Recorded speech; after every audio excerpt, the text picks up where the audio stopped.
APDL, what's going on?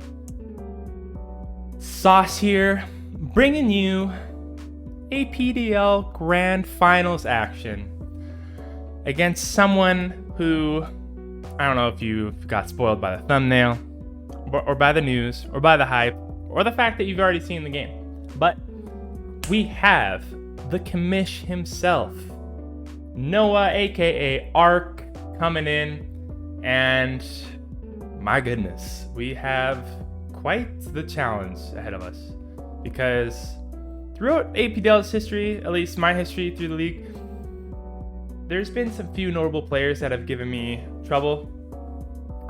Most notably DJ, who's he's kicked me out of a few finals before. But the other player that comes to mind is Noah, and he is a super formidable threat, as I'm pretty sure he has a winning record against me. Not gonna lie, he's a very good player. So anytime I know I'm going up against Noah, it's go time. We have to bring our A game. We have to do what we can.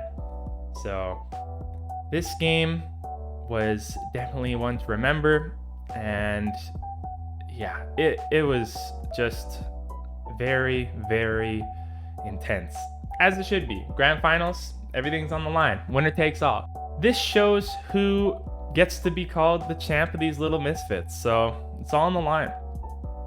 So without further ado, let's go check out the team that we brought this week to face the commish. So we're gonna start things off. We have Dane Cook Jr. We're bringing the Focus Sash. We're bringing max special attack. We're bringing max speed. But we're mainly scared of two things on his team. It was that Ponyta. The Ponyta is base 90 speed. Pretty sure it was the fastest thing on every team this year. So yeah, the Ponyta, I couldn't outspeed it. There's nothing I could do.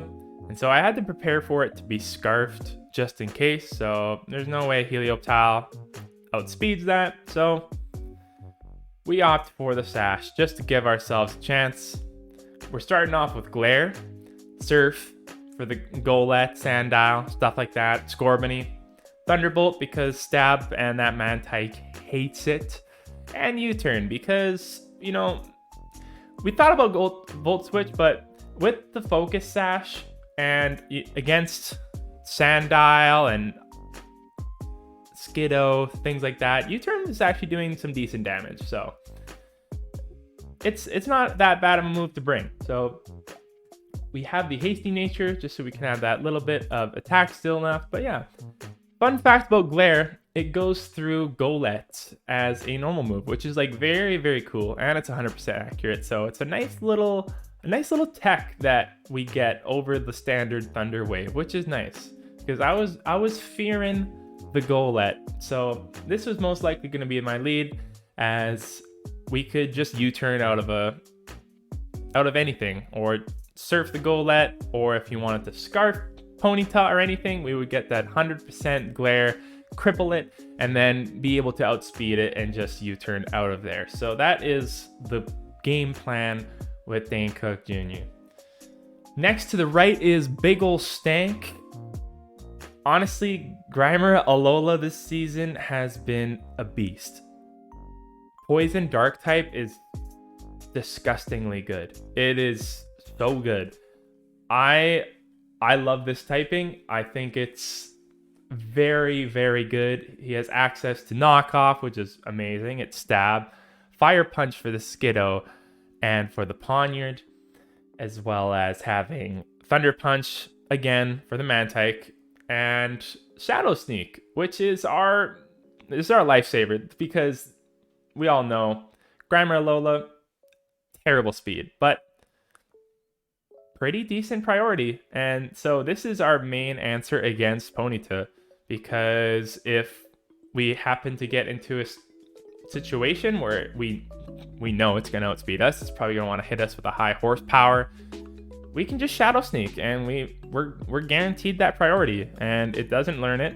and we're able to just kind of play off of that. So just going some split defenses and max attack and a Jkkayy just so that we can live any type of ground move from Golett, Sandile, or a high horsepower. We need to live the ground move. So an Eviolite wasn't even going to cut it, just because cutting the direct damage in half was more effective than boosting our defenses by 1.5. So Jkkayy was the item of choice. Next is Swagby, our little boy. We got the citrus berry on him. Yes, we're going with the predictable belly drum. Now, this is just hopefully the game plan that's playing out in my head is that he hopefully leads with Ponyta or something. I get a glare off, and then from there I'm easy to just set up and outspeed everything I can with Swagby. Just belly drum and Mach Punch should be able to just clean up anything that's scarfed, and you know, Thunder Punch, Flame Charge for that speed boost. It's my bread and butter set for belly drum, max speed to outspeed Scorbunny or Blitzel in case he brings it, and then max HP just to give ourselves that survivability. After Swagby, we have Drilbur. Now we're running the choice band on Drilbur this week, as we thought about rapid spin for rocks, but it's just like feels so bad. And if we go up into a situation where it's a Golett versus Drilbur, he's able to just set up rocks, and I can't. He just spin blocks me. I can't even do anything, and he can probably just easily clean me up with a stab, earthquake, or a dynamic punch, and then we're just kind of crying because we have no removal. So X Scissor for the Skiddo. Dark types. Earthquake is a super good all-around move. Hits things on his team pretty good. Rock Slide for the Mantike, Scorbunny, and Shadow Claw again for the Ponyta, just in case. So just going straight choice band, max attack, max HP, just a bulky boy. So you want to be able to get one hit off and make it count. Next after Drilbur is Ole. And Ole is our Eviolite Mon of the week. Sheer Force, as always. And we have max HP and then mostly max attack with a little bit in special defense, just to live some of the special side of things that he might bring. You know, he might think about bringing Lilip and have the Earth Power in case Ponyta for some reason is a special attacker. We can kind of tank some hits. And yeah, Stealth Rock here, as you know, a lot of his team doesn't appreciate it, so we're going Stealth Rock. But if we're unable to get that up, we just instead use Rock Slide. So that's for good coverage on the Magpie, Scorbunny, things like that. Iron Head just for good stab, and Superpower in case we get into the situation where it's us versus the Poniard, or it's us versus the Sandile. So that's our move coverage for Ole. And last but not least, we brought Gotcha Jr. against Noah in week 1. We lost, but we gotta give redemption to the boy. We gotta give redemption to Gotcha. We need to show off Prankster. It's what we do. We have max HP, max defense, leftovers, and just straight up utility set this week. We have Defog as our hazard removal, and it's Prankster Defog, so it's guaranteed to go off if we need to. And then Encore in case he decides to set up, and Knockoff in case we get taunted, as he's probably predicting that we're wanting to do some shenanigans. And last but not least, once we think that Gotcha Jr. has served its purpose, we can kind of just send it off with Memento, which we haven't used this season, but figured that it could be a nice lead into Swagby, and then whoever we want. Yeah, so basically Memento into Belly Drum. That is the line of thinking I'm going for. So this is the team. It's not too crazy, but couldn't really do all the hazard stuff I wanted to with Shelmet this week, as Noah's team is just way too fast paced. It hits way too hard, and I can't really get into the defensive game against him, just because it's just so, his team just, it's a fast paced team. So he can definitely outmaneuver me with like Blitzavolt switches, U-turns from Score Bunny, and just bring the heat. So that's the team. So let's get into what you're here for. Let's go into the game. Okay. We have the Sauce Boss versus Hop on My Arc, the Commish. Now I see some familiar faces. I'm seeing some week 1 PTSD. That's Skiddo. Not liking that. Not liking that at all. Scorbunny. That thing way too good with Libero. The Sandile was a bit of a surprise. I didn't think he'd bring it, but at the same time, we're prepared. Probably Choice Scarfed, but we'll see. Ponyta, he's gonna bring Ponyta. That thing's nasty. Mantike, super good. Ponyard, super good.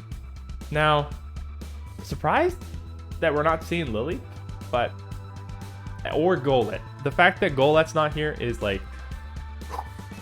Golett was like the one Pokemon I think that if he brought, we might have been in trouble, just because its typing's very good, and it comes up against our team fairly well, especially with all his water absorb stuff that he has on his team. It's kind of nuts. So without further ado, let's get into the match. So I start things off with the game plan. Helioptile and the Scorbunny. He switches out. I'm going for a Glare either way. And we Glare the Skiddo, which is like, it's not bad. This is good, because like we don't want to stay in anyways. So we can get like a free, super effective U-turn off, which is awesome.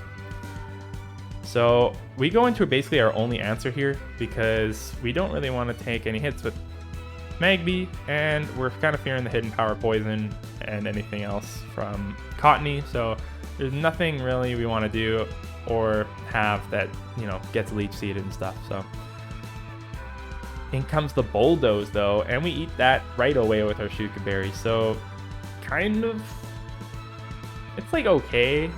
I wish we kind of had the opportunity to take a hit from like a high horsepower Ponyta or the Sandile, but we'll take it. So our speed's already down, which doesn't really matter, and we're able to get a successful knockoff and knock off the Focus Sash. We get T-waved, which is unfortunate, but we're already like so slow, it doesn't really matter. So the only thing we have to cross our fingers for is to just make sure we don't get para-haxed. So we hit off a Fire Punch, goes for Stealth Rocks.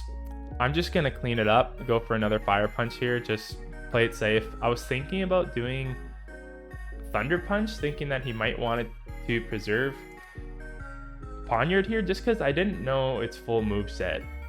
I saw Thunder Wave, but thought maybe it wanted to still run Sucker Punch, stuff like that. So yeah, but down goes Dante, so we're feeling great. Now Sandile comes out. This is a very long decision. I was debating very hard what to do. I was thinking, if I like, do we still need Grimer? The answer is yes, we do, because we need Shadow Sneak for Ponyta. It's our only way to outspeed it, as that thing is just a monster. So we need that. That was like our only play. As well, this thing matches up pretty well against Skiddo and the Mantike, so it's kind of too important to lose right now, even if we are paralyzed. So figured that if we do go into Cottonee and he Fire Fangs, we can at least get off the Memento or the Defog right away. Either way, we need to preserve Grimer. So thankfully he goes for the safe play in Earthquake, and I'm assuming he's Choice, so this gives me a free Defog. as he doesn't want to stay in, which is great. But this Scorbunny, I cannot stay in. So I'm fearing the Gunk Shot here. So I just go back. No, I'm fearing anything. I'm like, anything this thing does is going to kill something or do way too much damage and then just outspeed me. It's gonna kill Magby. It's gonna put it down way too much to do Belly Drum. It's gonna destroy anything I put in. So I make the call and do a momentum at 78% health, which feels so bad because this thing's probably either just gonna switch or U-turn. And yeah, so this is our only chance to really bring in Magby. He reads this perfectly. Amethyst comes in, we Belly Drum, and my fears have been this is a defining moment. After watching Noah's video, turns out I had nothing to fear here. I could have easily just clicked flame charge, cleaned up Amethyst, and just kind of gone from here, but I just assumed this thing was faster, just because why wouldn't you be faster, you know? So I just try and get as much damage as I can, and I go for a Mach Punch. We do some good damage. He hits us with a high horsepower, and we get off the Life Orb damage on him as well. So he goes for a Morning Sun, which is fine because we were gonna Iron Head anyways. Now he's down to 17% anyways, so he swaps out. We get off an Iron Head, and we don't want to get scalded, so that's why we went into Helioptile. Thankfully, he misses the Toxic, so our Focus Sash is preserved, so that's pretty big. That's more luck coming our way. We U-turn, expecting him to go into Sandile, and at this point, we're just gonna go into 100% health Drilbur and just take the difference here. So Scorbunny comes out. He's gonna clean us up with a Blaze Kick, which is his best coverage move, and at this point, we need to just go into big ol' stank because we can survive a Blaze Kick, but I think he knows that. We get off a nice knockoff, clean up Skiddo, in comes Ponyta, and this is the defining moment of the game right here. Noah definitely forgot about Shadow Sneak. As soon as he swapped into Ponyta, I was like, at 17%, I was just like, I'm gonna click the button. I gotta click the button. I have to. It happens, but this is like the scenario for why we brought Shadow Sneak, is to clean up Ponyta at low health, which we do, which is great. He comes in with Scorbunny. We're just gonna get off Shadow Sneak to get as much damage as we can before he high jump kicks us to death. And at this point, we're safe to bring in Dane Cook Jr. Click T-Bolt, click it again, and Dane Cook Jr. We clean up, and Noah is defeated.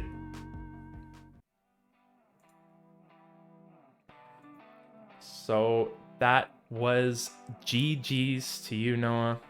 That was an insane game.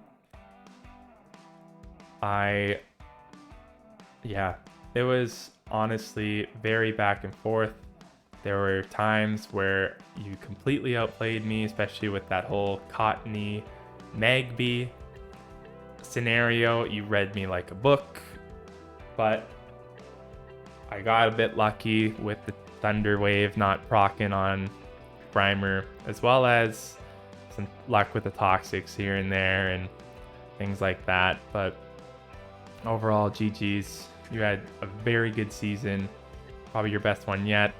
And yeah, looking forward to see what you can do in season 7. It's going to be very cool to watch you guys.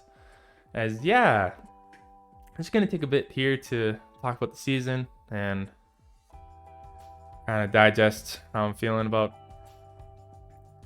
the team, stuff like that. So Little Cup was a lot of fun.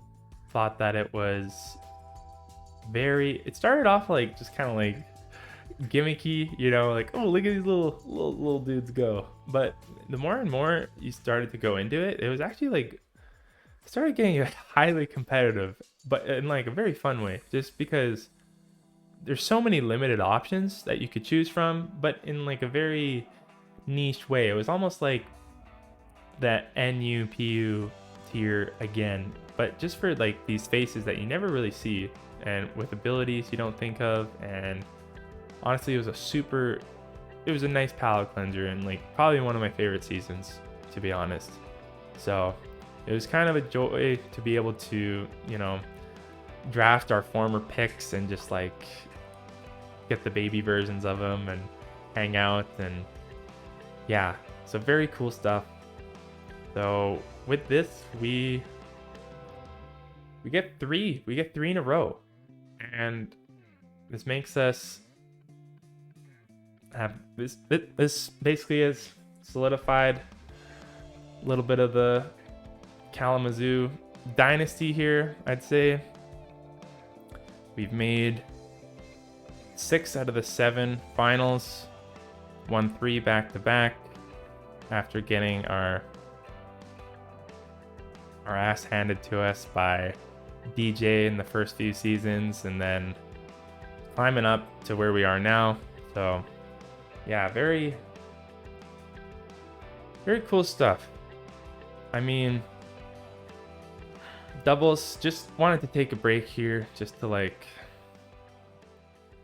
you know, Pokemon's fun, but it's got a little sweaty just in terms of the prep and stuff, and I just want to take a little season break and come back for season 8 with a full head of steam. And you know, you might see me around on some of the power rankings or casting some games or something, just because, you know, I still want to be active, because APDL is super cool. I just want to shout out Noah again for hosting a super fun, competitive, and overall just cool environment, because these leagues are so much fun, and I know everyone that's in it has a great time, and it's really cool that you set all this up. So yeah, overall this is just, it's been a good season, it's been a good run, and I think we're just gonna rest for a bit and, you know, see what people can make of season 7 without the Raichu in the league. So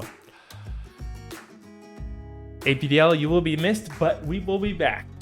So thank you all again for watching.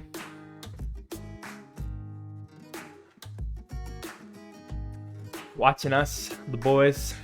And yeah, Coach Sauce for the last time of season 6, saying, go Raichu!